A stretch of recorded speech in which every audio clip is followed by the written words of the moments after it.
Welcome everyone to another chapter of Hyper-Borea. If you are enjoying this series, please share it with a friend, whether that's private message or sharing it to your social media feed. Also, remember to like and comment. I would love to hear what people are liking about the series and what people think is going to happen. Predictions are my favorite to read. The Amazon link to the book itself is in the description. Thank you everybody. Enjoy the chapter.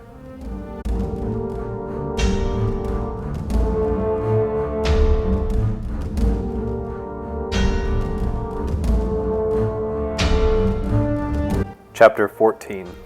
The sun was setting now, and its beauty was unparalleled, the horizon flecked with small clouds here and there, which act as accessories to the grand display of beauty that was a desert evening.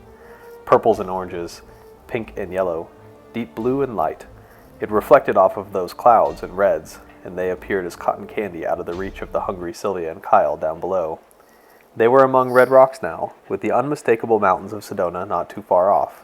It was beautiful, yet they could not enjoy it, their bodies breaking down from what had been the longest day in their lives, feet blistered and sore, skin red from sun exposure, lips parched and dry, and tongue cracked. Despite sitting out the hottest part of the day in the shade of a juniper, they had carried on and were now feeling the cost of that decision. Yes, any other day would have been a beautiful place to find oneself, but in this moment, despite the sunset, despite the world-famous red rocks, Kyle and Sylvia craved water, food, and focused on putting one foot in front of the other. Not since they had left the shade a few hours prior had words been spoken beyond a few check-ins, such as, "Are you okay?" and "Careful of that cactus." They were drawing closer to the city, though, and with the sky darkening, they could see lights from houses and street lamps illuminating in the distance. "We're almost there, Sylv." Kyle offered a sluggish shoulder squeeze. She returned his affection with a soft smile. Kyle was worried about her, naturally, but was so glad to see that despite her head injury, she was maintaining a great pace. She was always very stubborn, as long as he had known her. They hadn't interacted too much, had not spent much time together, alone, ever. But it was no secret that Kyle had developed a crush on his friend Sean's younger sister in all the years they had been spending time at each other's houses, playing video games, Dungeons and Dragons, watching movies, and, occasionally doing homework. Like their parents thought they were doing most of the time. Yes, it was obvious to Sean and Sylvia's mom, and even Sylvia could see, but Kyle would go red in the face if he was made aware that his feelings were that apparent. The truth was that Sylvia liked him too. He was the most mature of her brother's friends. He was tough, hardworking, and muscular, yet tender and sweet. He had an innocence about him too, which she appreciated. It can be creepy when guys lack that quality and pursue girls without shame. Kyle also never argued when she asserted herself, but was there as a leader when her guard was down. That last observation was a recent phenomenon, of course. Yes, of everyone that could have carried her off into the desert away from a horde of zombies, Sylvia was glad it was Kyle. It also made her nervous how comfortable she was letting him see her in sweaty, filthy, and her hair in total disarray. But of course, that was a thought very far in the back of her mind, given their current circumstances. It was through a boulder field that they walked now. Juniper, prickly pear, and cholla were the biggest obstacles, but plenty of smaller succulents, such as agave and sodal, with bushes from manzanita to creosote and hackberry, forced them to choose different game trails to pursue. Kyle was the second to hear it, Sylvia looking at him with eyes that were skeptical. It was a rock or a piece of gravel that had been sent by a shoe or a paw into another rock. Was it the dehydration playing tricks on their minds? Or maybe they were not alone. "I heard something over there," Sylvia whispered softly, pointing to where Kyle had thought he had heard something too. Ahead there was a large boulder, red, like the mountains beyond. The light was dimming now, with the sun below the horizon, but from what Kyle could tell, there was a depression behind the boulder, a dry creek or wash that wasn't more than a couple feet deep and a couple feet across. Beyond that depression were more of the same boulders and desert flora. Dusk is when most of the animals in the desert will be waking up and hunting. Kyle had been grateful that they hadn't come across a rattlesnake yet. Well, not that he knew of. At this moment now, he was thinking of coyotes. They are about the weight and height of a medium-sized dog, but they roamed in small packs from what he had occasionally seen from the suburbs and camping with his dad. He wished he had his dad's gun now. He didn't suspect he would need it, but it definitely would have made them more comfortable. After a moment, and not hearing anything else, Kyle ushered them on. Let's go. It was probably nothing. Before he could take his step, two figures appeared out from either side of the boulder. Initially, Kyle relaxed, seeing the two figures were not the witch or her champion. They were not walking or stumbling in the fashion he had seen her zombies move in either. No, these two walked slowly, albeit purposefully. What caused Kyle and Sylvia to tense up, however, was the faces of the two. Though they were a dozen yards away, they could tell that one was a boy of about 13 years old and the other similar in age to them. The boy had a snout of a coyote and the same ears as one, too. The other older one was not disfigured, but from this distance his eyes appeared to be off. They both wore furs, and a pack of coyotes walked behind them, fanning out as they approached Sylvia and Kyle. Sylvia moved closer to Kyle, pressing herself into him. He was frightened at first, but her pressure against him forced his shoulders to straighten and his chest to puff out enough to give him some level of confidence. He did not know what was more unnerving, the two guys with the fur pelts for clothing, or the coyotes who did not appear aggressive, but were definitely flanking and posturing against them. "Who are you?" Kyle asked. "I am Kolachi, and this is my brother, Kyoto. And you two are our prisoners," the older one spoke. He turned to his brother and spoke their native language.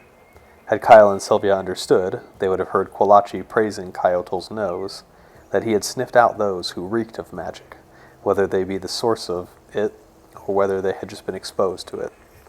He then predicted that given the pair had not moved, that they did not possess any magical capabilities, but that they were ordered to seize them anyway. He then spoke in the tongue of Kyle and Sylvia. "You will come with us." "I don't think so." Kyle knelt and grabbed a rock, holding it in a fighting position. In unison, 6 coyotes growled from all around them. Kyle, noting he heard the beasts from behind him, and Sylvia too. "Kyle, no, there's too many," Sylvia whispered harshly, though picking up her own rock, just in case. Kyoto, in a boyish voice, laughed. "Finally, a fight." He reached backward for the extra fur that hung below his waist, like a tail, and flung it over his head. He jerked his muscles and stretched his jaw, his mouth open. There was a crunching noise, and a cracking, then a popping. It was sickening. Kyoto twisting and arching his back toward the ground. The space between the furs he wore and the fur sprouting from his bare skin became indiscernible, and soon before them was a coyote larger than any in the pack, but with human eyes and bald patches where human skin could be seen. He was like an artist's rendition of a sick coyote, if the artist had never seen a coyote but had heard one described secondhand. He just looked off. He looked wrong. He looked unnatural. "Oh my gosh," Sylvia said for them. They had seen Sovos transform into animals, but this was different. Their guts told them as much through instinct. "No, little brother, we want them alive. They will sustain us," Kolachi scolded, but lightly, more of a reminder, but firm enough to enforce his rank. His attention turned back to Sylvia and Kyle. "You will come with us." He raised his hands, and his fingers moved without uniformity and in a seemingly random pattern. A green light was glowing in between them. Again, he was casting a spell, as they had seen Sovos do, but it was wrong. It was gross. Sylvia and Kyle could not explain why. They both turned their eyes towards a large juniper tree that began to groan, not as a human does, but the groan was the sound of a trunk straightening. Then the branches swayed back and forth, as if the tree were waking up from a long rest and stretching arms it did not possess. Parts of the trunk seemed to rise, and sure enough they did, as roots drew themselves out of the ground. The branches coiled themselves, and the crown condensed and fell behind the tree like hair on someone's head. 2, then 3, then 4 arms formed from the coiled branches, and the roots coiled themselves into 2 legs. Standing before them was not a tree any longer, but a wooden man. Halfway from the crown to the legs, the bark broke, and 2 slits for eyes, and a crooked and twisted smile formed. The tree laughed hoarsely, then took a few bounding steps forward. Sylvia and Kyle screamed and dropped their rocks as the once placid juniper, that could have offered them shade and shelter earlier, now lifted them in the air against their wills. They twisted and grunted against the tree's rough grasp, but it was of no avail, as it just tightened its grip with every effort against it. It laughed again hoarsely, mocking them. "Come, Kyoto," Kolachi said. "Let us take this prize to Miklan." It was Kolachi's turn. He threw his hanging tail of fur over his shoulders and began the same ritual shape-shifting. It was every bit as unsatisfying to watch, but seemed to be more practiced and graceful than the younger one. They were off then, the coyote pack leading the way, just knowing where to go without any command being spoken as far as Kyle and Sylvia could hear. Notably, they were busy struggling, but had they paid attention, they would have seen the subtle body language communication coming from their leader, the large and ugly coyote hybrid that was their alpha. Kolachi in the form of a wolf was out in front of them, Kyoto next, and the tree with its prisoners following behind in a long, lunging gait. They were headed to the north, toward the red rocks, but veered slightly eastward as well, toward the rising moon. 236 servants gone, Gilruel lamented to herself as Big Ed carried her through the desert foliage at a rapid clip. Sovos and his minions have proven to be as challenging as my beloved has been promised. I need more. Weapons. My servants must have weapons. In the void, I must open a portal and call upon him. She spoke her mind to the loyal and mindless servant that was her only company. The champion of the Cirrus set her down on top of a red rock. Below their hill was a waterfall and a stream of an artificial nature. A couple of steps through the Foe Creek, and one found themselves in a small but well-manicured yard of about 50 yards by 100 yards in a rectangle. There among the desert foliage, carefully planted and trimmed, stood a couple under what was that? An altar? A male and female stood grasping hands, dressed in a black suit and a white dress. About 100 guests sat in chairs facing them, in what appeared to be a ceremony. Gilruel guessed it was a wedding. Her lip curled ever so slightly in what could be described as a smile to one who looked closely. Yes, it had to be a wedding, and she intended to be an uninvited guest. A funeral was more fitting outing, given her black dress and the present she intended to give the bride and groom. The present of indentured servitude and likely death at the hands of Sovos. Sovos. That wretched man's battle magics proved to be more superior than even the rumors. He had dispatched so many slaves and hadn't even appeared wearisome from the effort. Yes, she had heard his cackling as she and her champion left their prisoners and remaining force behind. Gilruel looked over the set of buildings before her now, though, confident she could replenish her reserve. It was a compound of sorts, small outbuildings that appeared to be cottages, but of course with modern accoutrement dotted the desert here and there. Spread enough out for privacy, but grouped so as to be considered among the property as an entity and not in single parts off on their own. The main body of the compound was a 3-story large building with balconies and patios subdividing the exterior wall in hundreds of units. A smaller building sat detached from the main and flanked this yard with large windows affording views of the red rocks beyond. Gilruel could see porters and servants carrying in and setting tables for food and dining to be served after the wedding. She was hungry for real food, not needing it given she could sustain herself with the blood magic she harvested from her captured. It was nice to eat once in a while, though. The Cirrus, mindful of her balance, started down the red rock and through the shrubbery, careful to avoid the stray cactus here and there. This side of the creek was not so manicured, and had afforded her and her champion some cover. She was doubtful anyone had seen their approach, given the focus on the special ceremony taking place before their eyes. Besides that, this seemed an environmentally short-sighted people, eyes drawn downward into their glass communication devices often. She took a large step over the river rocks, and her feet found the warm water, her eyes fixed on the congregants of the wedding. A head turned and looked toward her, a man in his early 20s. He looked puzzled. A couple more faces turned from throughout the seating arrangement and looked with the same perplexed expressions. They were likely asking themselves the same questions. Who is that woman and large man? What are they doing? Are they wedding guests that came by the wrong way? They would soon find out. The officiant or priest abruptly paused his remarks as Gilruel and the champion stepped onto the grass from the creek. The entire party's attention was on the pair, and Big Ed hefted a sack from over his shoulder onto the ground. The sack was bulky and contained Gilruel's supplies.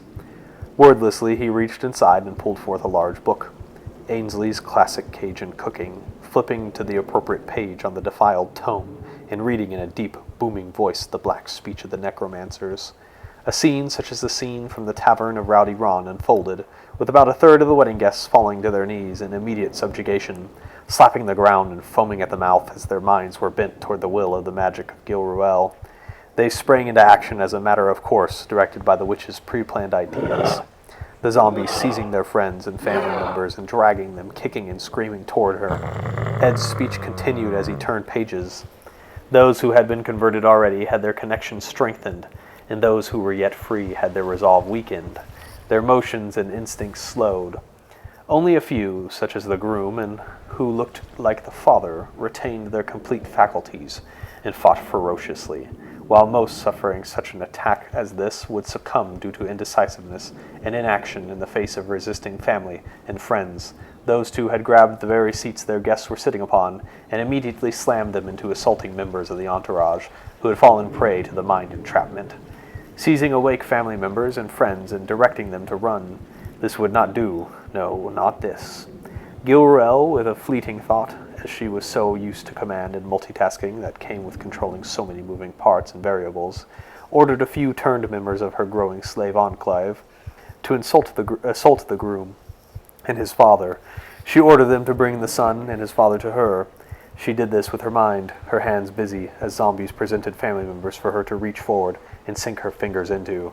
Those who were immune to being turned or had fight left in them were knocked unconscious and moved aside for more personal treatment later. Gilruel noticed that her slaves were very quickly outnumbering the guests. Once only a few were left resisting, she ordered the bulk to be led by her champion, about 3 dozen, into the compound proper, and off to hunt more. The sun was kissing the horizon as the witch ordered the unconscious bound and gagged, then turned her back on the incredible view of the red rocks beyond to make her way into the lobby of the main building. Inside she found the chaos that was to be expected. Overturned furniture and broken glass everywhere, blood here and there. Gilruel's presence drew the attention of her subordinates, who in turn drugged their fresh victims to her. One was a butler-looking man in fine attire, but the look of a servant, not a master of business or commerce. She ordered her slaves to wait patiently as she scanned this one's mind. Through his memories, she discovered that she was at a high-end hotel, that these guests were wealthy, and, most importantly, that they accessed their rooms with what looked to be thin pieces of paper. It was a material she had discovered was referred to as plastic.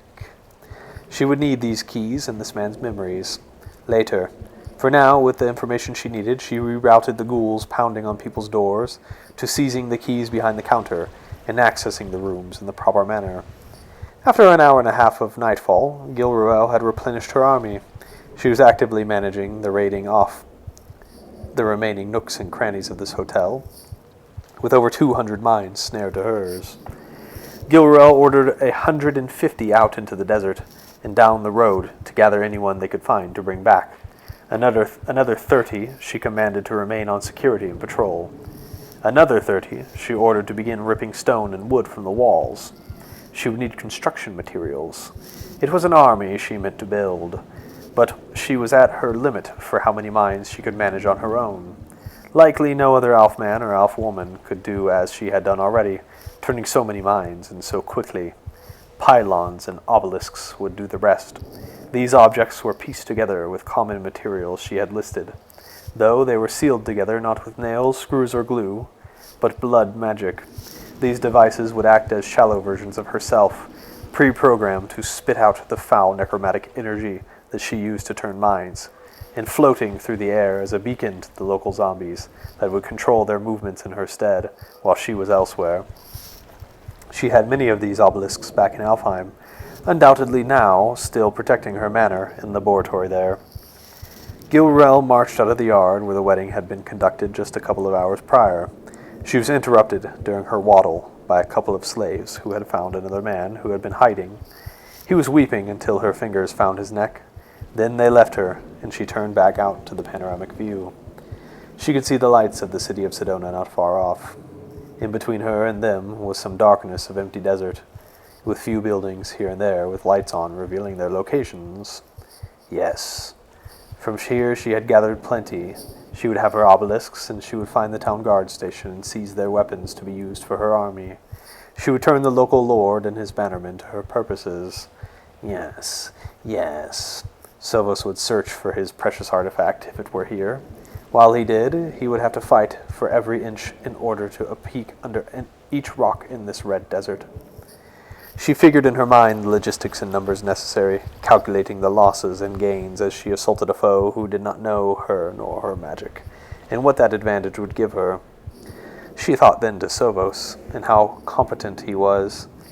Yes, the void would have to be accessed.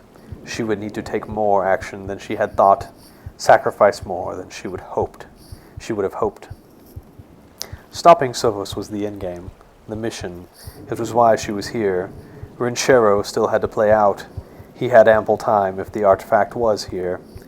This would be her life's work, given the purpose of her and her husband's quest. There would be no home to come back to if they were successful. She should plan for what comes next, even if that meant planning for her career in the afterlife. Gilruel thought on her many dealings with Vizek, the Lord of the Void. Their relationship was business. He owned a 16th of her. In Alfheim, she would feed him souls of some of her victims or sacrifices for information and power, or favors here and there. It was a merchant-consumer dialogue they had. She had paid a fraction of her own soul for an enhanced understanding and practice of technique for her most powerful offensive spell, a spell she would need to use if she ever came face to face with Sovos. It had given her the confidence and ability to range farther and farther from Alfheim on her own, seeking after more knowledge from the blackest corners and cults she could find of her profession. Yes, she would bargain with Vizek. This quest was likely to destroy her physical body. If not this quest, then when Alfheim was destroyed upon her return. She would die, but Vizek would guarantee her place in the world to come. The portal required blood, of course. This yard would do for a staging ground. Gilruel sent orders to her minions still at the hotel. They received them, and she felt their presence as they returned to her. About 30 formed ranks before her, and 3 rather useless-looking ones knelt. She stepped in front of them. Turning to her side, she held one hand toward the 3. In the other hand, she held toward the edge of the vista, with the city lights twinkling beyond. She siphoned the blood from her servants, their arms opening wide, and their heads tilting back as the red fluid exited their mouths, ears, and noses. Had it been light, one would see that they turned ghostly white before crumpling to the ground. They were immediately picked up and taken to the construction area for their flesh and bones to be used in crafting her obelisks. The blood from each joined in a flow and was carried through the air, magically condensing and flowing into her palm. With the other hand's palm toward the horizon, what appeared black in the night was actually dark purple. Void energy seemed to tear the air in the direction of travel. Reality's fabric ripped and opened a black hole, the realm of shadow, the realm of void. Gilruel was the most powerful necromancer that Alfheim may have ever seen. Her niche was specific, magics of the dead, though within the community there were different schools of background for one to draw or style their magic upon.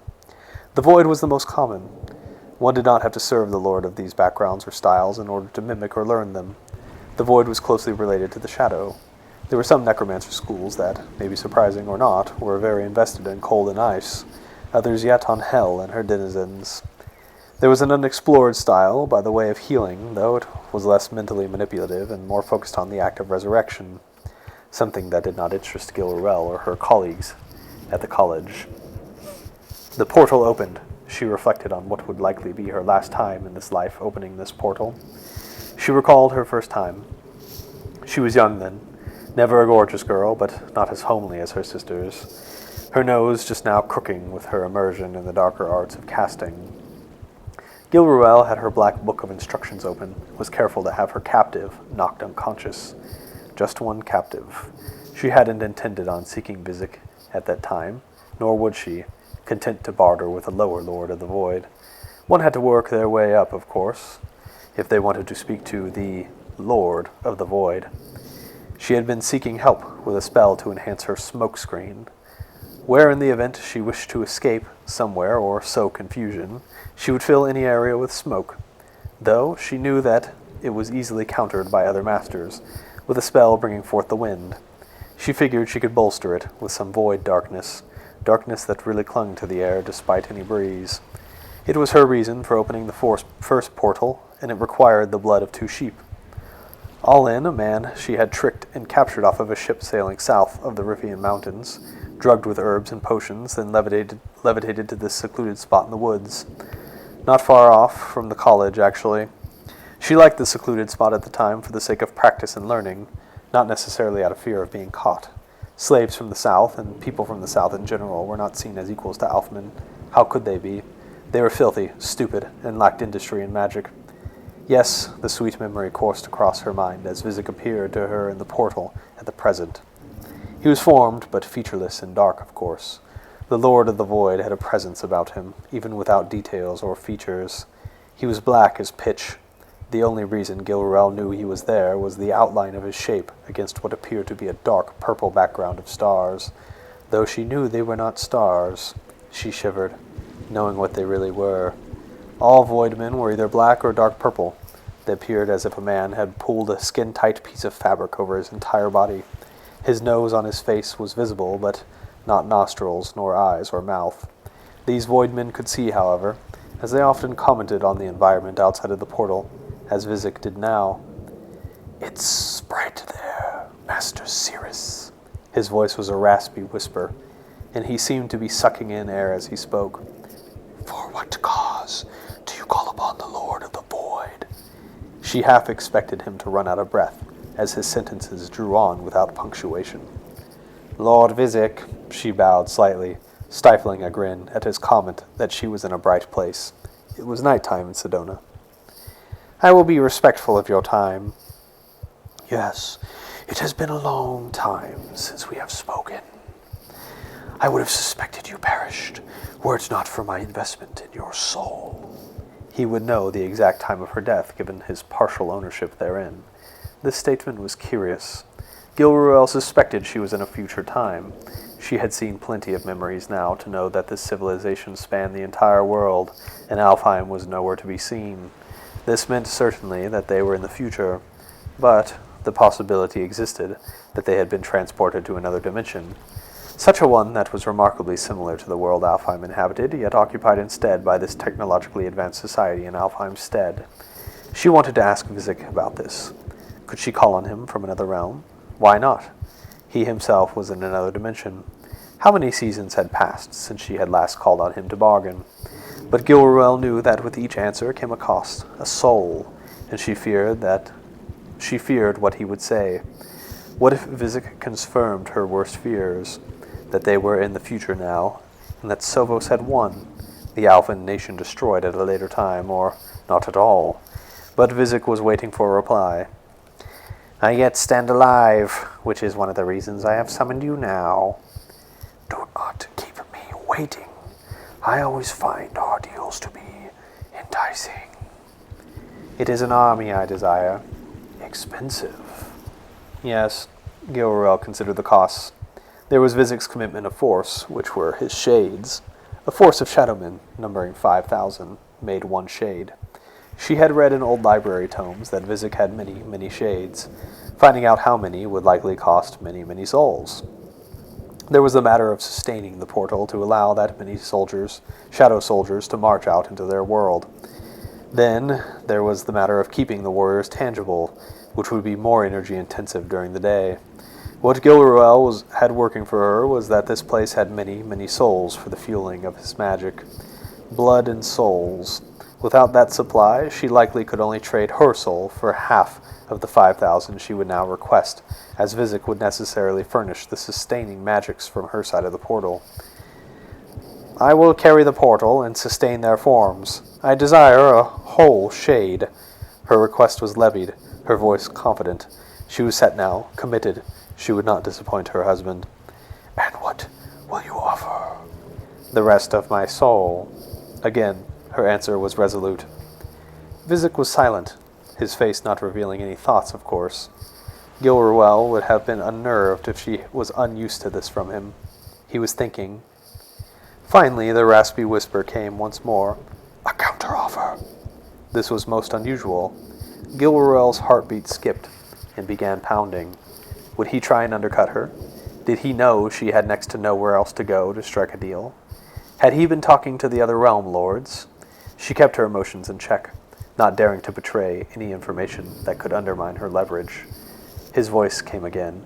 "2 shades." That was 10,000 shadow warriors. Gilrel gulped involuntarily. For your soul, and another most important. You have someone in mind? She couldn't help but stutter, thinking of the number. Sedona would be overrun. It would take much blood to stretch a portal wide enough for them to march through. Maybe multiple portals would best suit such an invasion force. Planning, so much planning. I do. Someone very powerful, the Lord of the Void said.